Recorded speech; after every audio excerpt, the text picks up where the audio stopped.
Shalom, que Dieu vous bénisse de là où vous nous suivez. Alors, bien-aimé, attache bien ta ceinture de sécurité.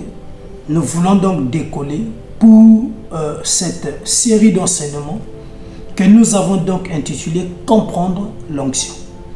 Alors, depuis la fois passée, nous sommes en train de parler d'abord sur la définition ou encore les définitions de l'onction. En fait, nous sommes en train de poser les bases afin que la notion d'onction ne puisse plus être un mystère pour vous. Que la notion d'onction ne puisse plus avoir des secrets pour vous. Tout simplement parce qu'il y a trop de confusion, d'accord, dans la manière de définir l'onction. Raison pour laquelle Dieu nous a mis à cœur 3 cas pratiques afin de nous permettre de mieux définir ce que c'est l'onction.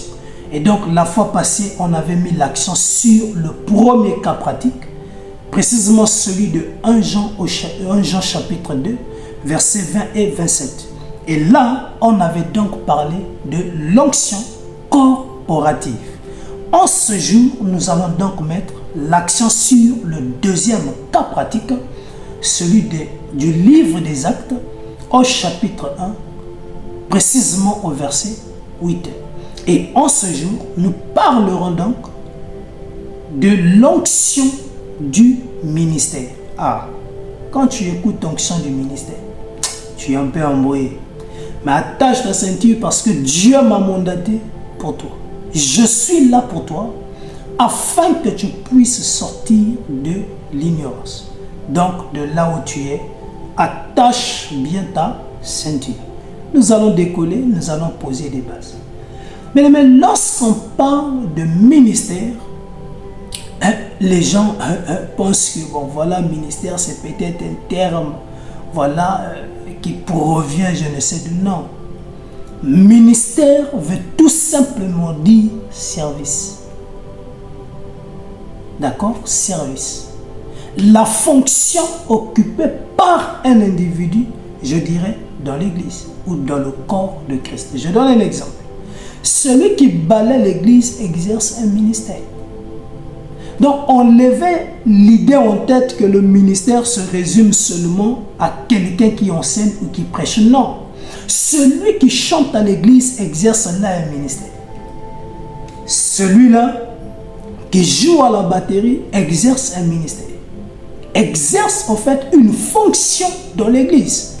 C'est ça, le ministère. Donc, lorsque je parle de l'onction du ministère, en réalité, remplaçant ministère par service, ça va donner quoi? L'onction du service. L'onction qui te permet d'exercer dans un couloir donné, dans un couloir précis, ou encore de mieux exercer dans le couloir dans lequel Dieu t'a appelé, ou encore à mieux exercer la fonction pour laquelle Dieu t'a appelé. Attache la ceinture. On est en train de poser les bases. Ok. Alors, nous allons prendre nos Bibles dans le livre des Actes, au chapitre 1, verset 8. Ensemble, nous allons étudier l'onction du ministère. Ce qui m'intéresse, c'est seulement la partie A de ce passage. Donc, vous recevrez une puissance. C'est là le problème. On dit vous recevez une puissance, virgule, le Saint-Esprit survenant sur vous. Le problème avec ici, parce qu'on a mis puissance avant Saint-Esprit, et après puissance, on a mis virgule, et on met Saint-Esprit. Et là, pour ceux qui lisent la lettre, ont tout d'un coup conclu que le Saint-Esprit est une puissance. Donc, ils ont limité le Saint-Esprit à une puissance. Donc, ils ont l'impression qu'il est écrit ici que vous recevrez une puissance qui n'est autre que le Saint-Esprit. Or, cela, c'est une mauvaise interprétation de ce passage biblique. D'accord? Donc, là, les gens ont limité le Saint-Esprit à une puissance. Écoute-moi. Le Saint-Esprit n'est pas une puissance. Le Saint-Esprit ne se limite pas à une simple expérience. Non, Le Saint-Esprit va au-delà d'une puissance, au-delà d'une simple expérience. Les livres des Actes au chapitre 5 nous montrent carrément que le Saint-Esprit est Dieu. Le Saint-Esprit est une personne. Le Saint-Esprit n'est pas une puissance. Non. Le Saint-Esprit n'est pas une puissance. Raison pour laquelle j'aime la version Sainte Bible. Là-bas, il est écrit, mais vous recevrez une puissance lorsque le Saint-Esprit viendra sur vous. C'est-à-dire, quand le Saint-Esprit vient sur vous, par la suite, il déverse en vous une force, c'est-à-dire une puissance qui n'est autre que l'onction. Donc, même ici, lorsqu'on lit dans la version Louis Séguin, vous recevrez une puissance, virgule, le Saint-Esprit. En réalité, ça veut dire ceci. Lorsque le Saint-Esprit viendra sur toi, par la suite, le Saint-Esprit va déverser en toi une puissance, une force, c'est-à-dire une onction. Et cette onction que le Saint-Esprit descendra sur toi, c'est ça qu'on appelle l'onction du ministère. Et cette puissance déversée en toi devient en fait le résultat de la manifestation du Saint-Esprit. Cette puissance va témoigner de la présence du Saint-Esprit dans ta vie ou encore dans ton ministère. Donc l'onction du ministère, d'accord, c'est la manifestation de la puissance du Saint-Esprit dans un croyant. Manifestation de la présence du Saint-Esprit dans la vie d'un croyant. Donc ici, s'il faudra donc définir l'onction du ministère, on va tout simplement dire que c'est donc une capacité surnaturelle que le Saint-Esprit donne à un individu afin qu'il opère dans un couloir précis. Afin qu'il opère dans le couloir dans lequel Dieu l'a appelé. J'aimerais encore avancer le pion plus loin. C'est une capacité surnaturelle que le Saint-Esprit dote à un individu afin d'opérer dans le surnaturel, afin de faire des choses dont il ne peut faire dans ses capacités naturelles. C'est-à-dire que l'homme obtient là une puissance qui l'amène à opérer dans un couloir, à faire des choses qu'il ne peut pas faire avec ses capacités physiques. Donc le Saint-Esprit lui dote d'une force, d'une puissance qui permet de le distinguer des autres. Cette puissance-là fera la différence entre lui et les autres.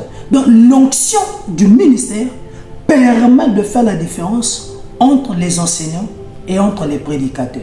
Cela t'amène à te distinguer des autres parce que le Saint-Esprit t'a doté d'une force particulière qui t'amène à opérer dans un couloir précis.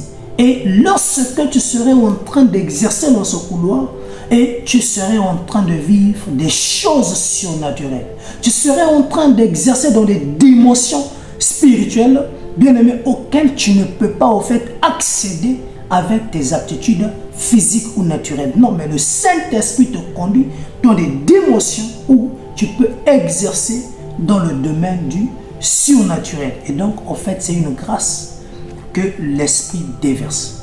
Maintenant, il y a quelque chose qui attire mon attention. On a dit quoi? Vous recevrez cette puissance-là lorsque le Saint-Esprit viendra. Donc, le Saint-Esprit survenant sur vous. On n'a pas dit le Saint-Esprit dans nous. Non, le Saint-Esprit sur nous. Donc, ça veut dire que la chose n'est pas en nous, mais la chose vient seulement. Or, lorsque la chose est en nous, c'est ça qui nous a amené à parler de l'onction corporative. Parce que l'onction corporative demeure en nous. La chose ne quitte pas l'extérieur, mais la chose est au-dedans de nous. Ça, c'est l'onction corporative. Mais l'onction du ministère, la chose n'est pas au-dedans, mais la chose est au-dehors. Et la chose vient sur moi, sur l'individu. Donc, le Saint-Esprit vient se reposer sur le croyant et par la suite, il déverse la puissance, il déverse la force qui permet cette fois-ci à cet individu d'opérer, d'accord, dans le couloir dans lequel Dieu l'a appelé, à mieux exercer la fonction pour laquelle Dieu l'a appelé dans sa maison. Attache ta ceinture. Est-ce que le volume est bon? On va avancer le pion plus loin. Voilà, bien-aimé, en matière de base, ce que l'on pouvait dire sur l'onction du ministère. Cependant, comment se manifeste donc cette onction? Alors, ce que tu dois retenir, c'est que cette onction, pour être manifeste, cette onction exige une atmosphère spirituelle. Il faut que l'atmosphère soit agréable. Il faut que l'on puisse créer l'atmosphère pour que cette onction se manifeste. Et ce que tu dois encore retenir, l'onction corporative n'a pas besoin d'une atmosphère. Mais l'onction du ministère a besoin d'une atmosphère. L'onction corporative est une onction permanente, une onction illimitée, une onction qui se manifeste à tout moment et à n'importe quel moment. Mais l'onction du ministère, c'est une onction limitée. Cette onction n'est pas permanente. Non, cette onction agit par moment. Et cette onction ne se manifeste que lorsqu'il y a lieu d'être manifestée. Et cela aussi ne dépend pas de notre propre volonté, mais cela dépend de la volonté du Saint-Esprit. Donc, je me répète que l'onction du ministère est limitée. Cette onction n'est pas permanente. Elle vient se reposer sur nous dans le but d'exercer dans le ministère, dans le but de faire le service, mais après le service, la chose nous quitte. Donc, cette onction ne demeure pas en nous, mais elle vient juste momentanément, elle vient juste par moment pour exercer pendant un temps. Et lorsqu'on finit de faire la chose pour laquelle l'Esprit nous a mandaté, aussitôt, la chose nous quitte. Donc, cette onction n'est pas permanente. Elle agit par moment, occasionnellement, j'aimerais dire. Et pour que cette onction se manifeste, il faut qu'il y ait aussi l'atmosphère. Ok. Base posée. On va avancer le pion plus loin. D'accord? On a vu comment elle se manifeste. Et nous allons aussi voir comment donc recevoir cette onction. Alors, on avait dit ceci. L'onction corporative vient en nous par le canal de la nouvelle naissance. Cette onction, d'accord, ne se transmet pas. Donc, aucun prophète ne t'imposera les mains pour te transmettre une onction corporative. Non. Mais à la différence du ministère, c'est-à-dire de l'onction du ministère, c'est que l'onction du ministère se transmet par l'imposition des mains d'un homme de Dieu ou un. Dieu permet que quelqu'un qui opère dans un couloir précis t'impose les mains afin qu'il y ait transfert de grâce. Donc, l'onction du ministère, on peut l'acquérir par l'imposition des mains d'un homme de Dieu, c'est-à-dire d'un prophète, d'un apôtre, d'un pasteur, d'un docteur ou encore d'un évangéliste. Et comment, en fait, tu peux recevoir cette onction? On va étudier ça plus tard. On va voir comment recevoir l'onction. Donc, soit par le canal des mentors que tu suis à la télé, Dieu peut t'impacter. Par le canal de lire les livres des mentors, Dieu peut t'impacter. Dieu peut permettre que ton père spirituel t'impose les mains et par la suite, qu'il y ait transfert d'onction. Donc, cette onction, on peut l'avoir par l'imposition des mains. Maintenant, comment développer, faire croître cette onction en nous? C'est simple, c'est par le canal du jeûne, de la prière, d'avoir une vie de sanctification et par la suite, par le fait de méditer la parole, vivre la parole, là, ce sont des moyens qui vont te permettre de développer cette onction. Comme également, ce seront là des moyens qui vont t'amener à restaurer au fait cette même onction. Maintenant, il y a une information que j'aimerais te donner concernant l'onction du ministère. Alors, l'onction du ministère change souvent de forme en fonction des croyants. Ah, il y a quelqu'un qui dit, mais le gars là, il dit quoi? Ah, attache ta ceinture. Je ne suis pas là pour venir blaguer, mon frère. Je suis là parce que Dieu m'a mandaté pour t'enseigner et te faire croître. Cette onction n'est pas stable. Cette onction change de forme en fonction des besoins. Cette onction peut devenir l'onction de l'enseignement. Cette onction, la même onction peut devenir pour un autre croyant une onction de guérison. Ça peut devenir pour une autre personne l'onction pour opérer des miracles. Ah, qu'est-ce que tu dis? Attache ta ceinture, cas pratique. Nous allons partir dans le livre de Luc au chapitre 4 et précisément nous allons prendre donc le verset 18 et le verset 19. Luc 4, 18 à 19. La Bible dit, l'Esprit du Seigneur est sur moi. Ah, pas en moi, parce que lorsque la chose est en toi, on parlera d'une onction corporative, c'est-à-dire une onction qui demeure en toi. Une onction qui est en toi qui a pris corps. Mais ici, on ne dit pas que la chose est à l'intérieur. Non, ici, on dit que l'Esprit est sur moi. Donc, il vient sur moi, se reposer sur moi. Donc, l'Esprit survenant sur l'individu. Donc, c'est ce que ça veut dire. Et ici, le cas pratique parle de Jésus. Et c'est Jésus ici qui dit que l'Esprit du Seigneur est sur moi. Ah, quand l'Esprit vient sur toi, par la suite, l'Esprit fait quoi? Et d'après Actes chapitre 1:8, l'Esprit doit déverser dans l'individu une force ou encore une puissance. Et la puissance là, c'est ça qu'on a qualifié par l'onction du ministère. Donc quand il vient, en fait, il te dote d'une onction particulière afin que tu opères par rapport à un couloir précis. Et donc quand l'Esprit vient, l'Esprit ne vient pas comme un touriste. Non, l'Esprit vient sur Jésus et par la suite l'Esprit ou Jésus, en d'autres termes, déverse en Jésus une puissance qui permet de le distinguer des autres. Et maintenant, lorsque la puissance là est déversée en Jésus, mais c'est pour quel but? C'est pour faire quoi?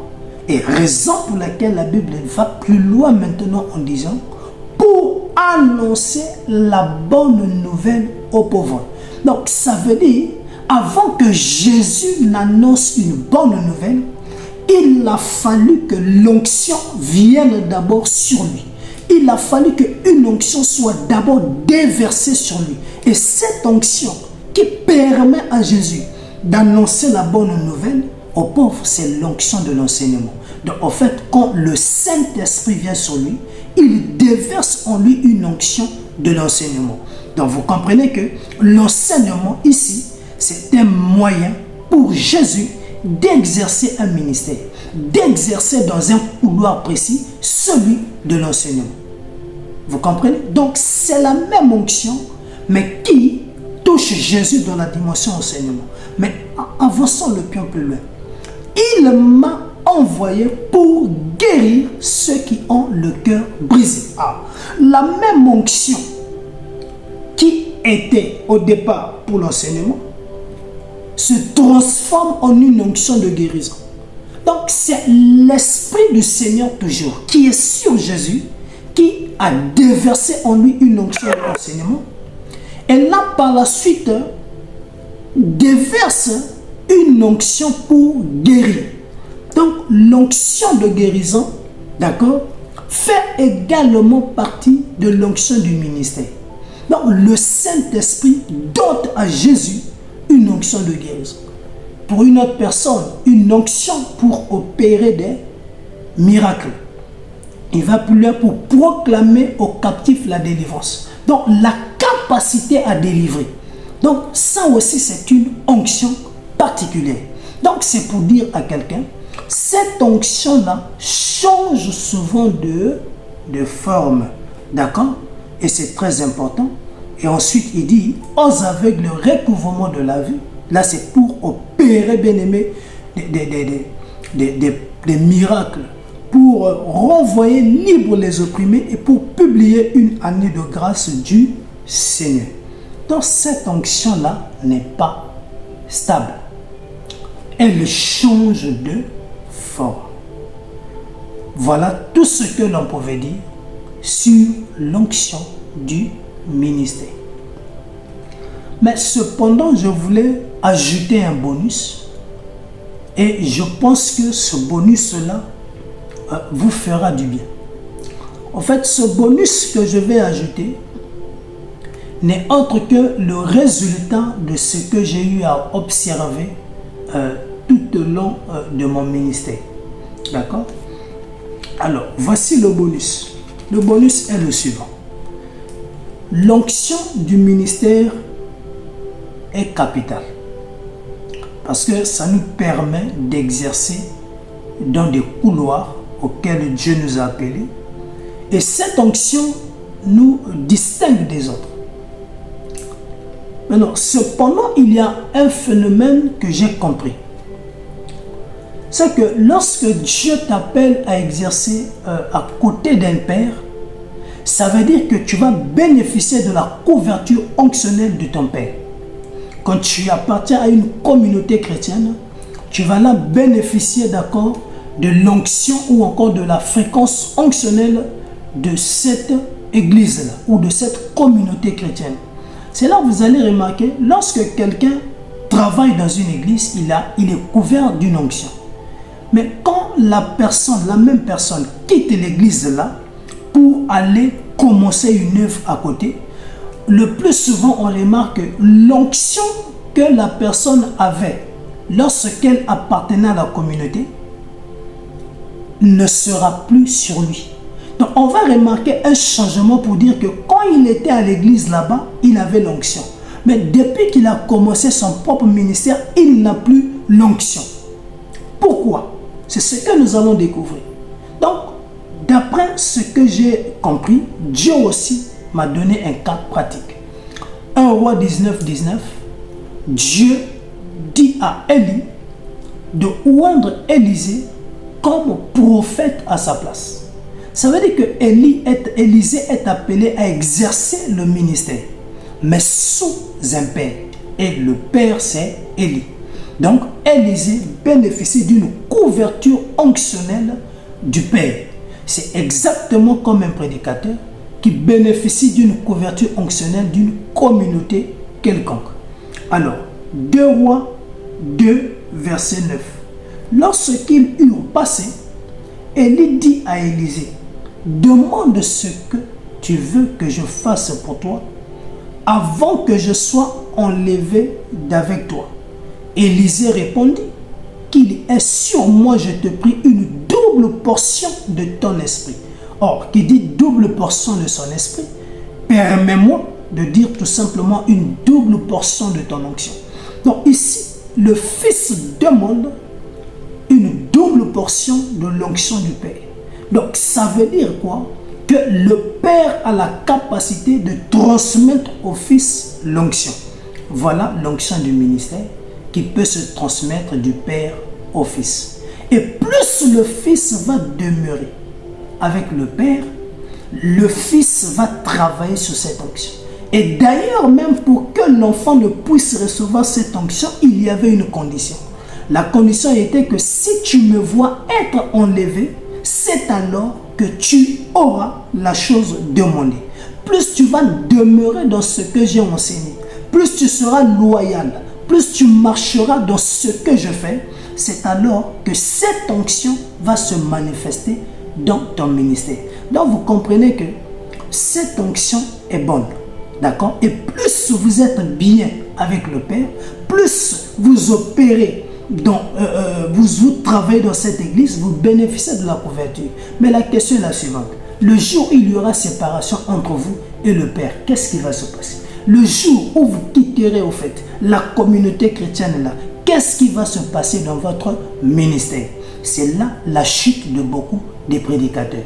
C'est là la chute de beaucoup des prophètes. Au fait, travailler sur quelqu'un c'est bien, mais nous sommes des hommes. Les problèmes ne manquent pas. Demain, on peut être appelé, d'accord, à se séparer, que chacun de nous puisse prendre un chemin différent. Maintenant, à ce moment-là, qu'est-ce que l'enfant va devenir?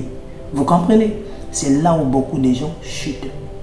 Donc, Élisée cherchait l'onction du Père. Il a compris que je travaille sous un Père. J'ai besoin de la couverture onctionnelle du Père. Il a demandé au Père de lui donner l'onction.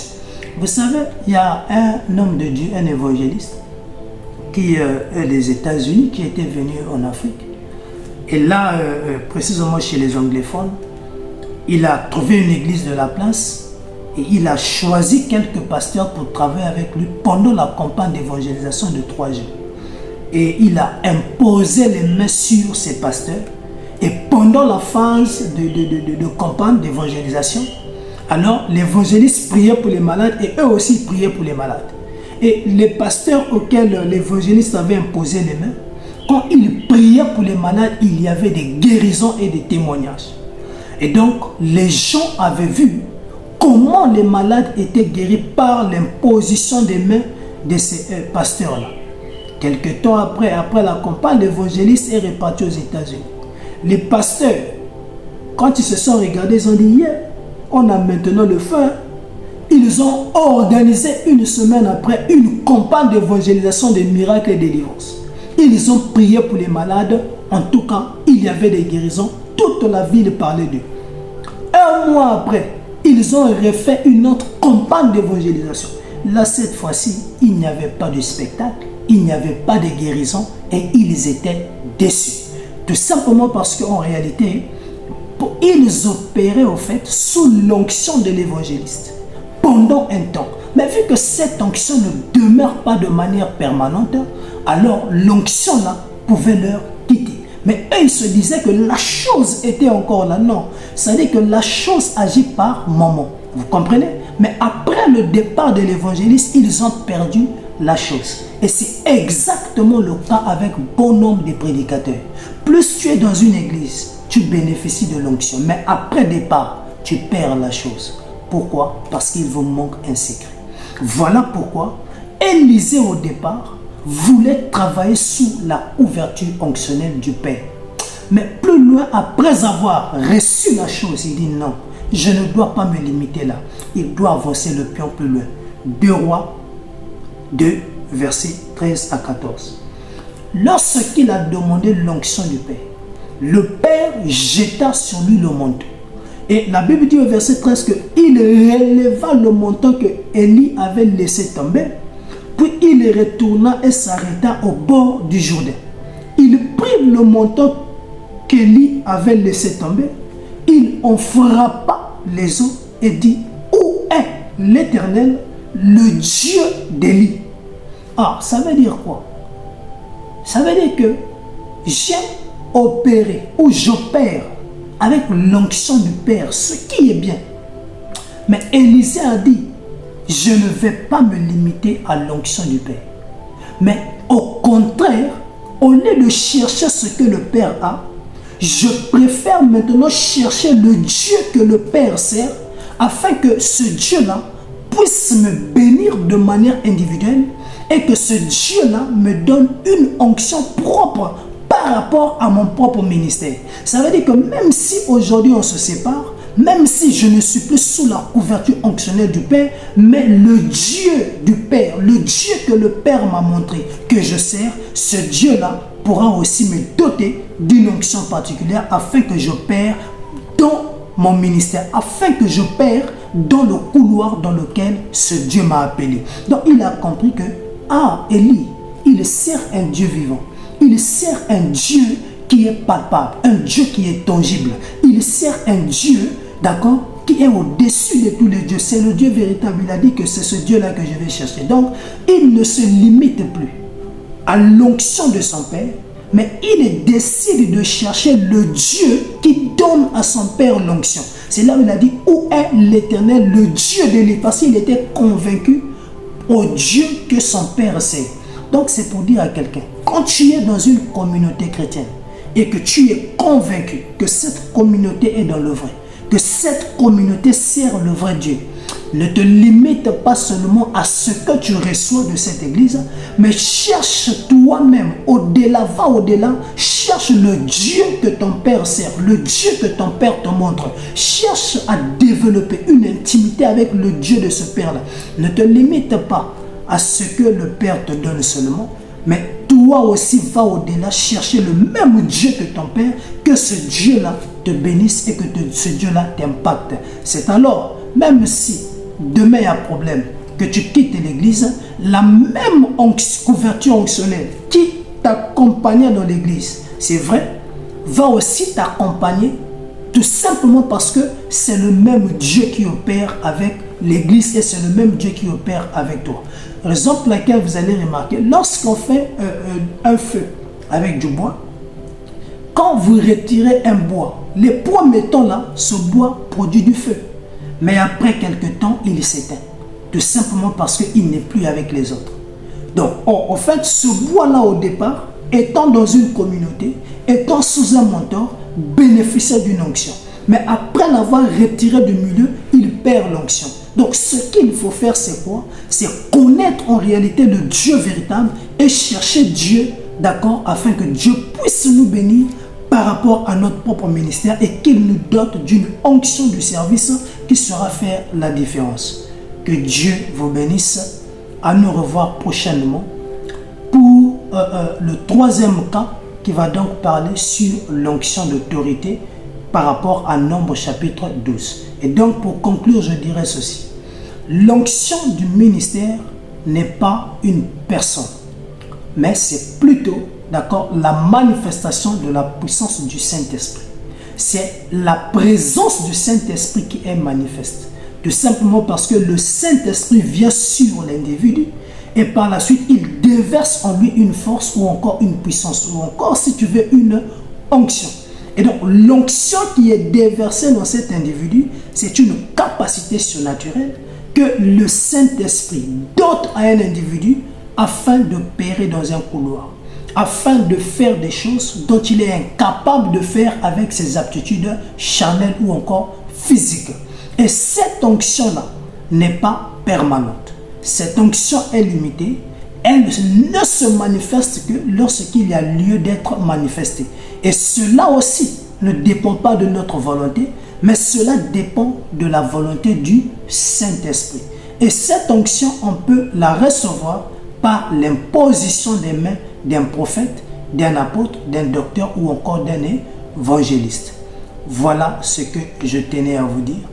Que Dieu vous bénisse richement. On est ensemble.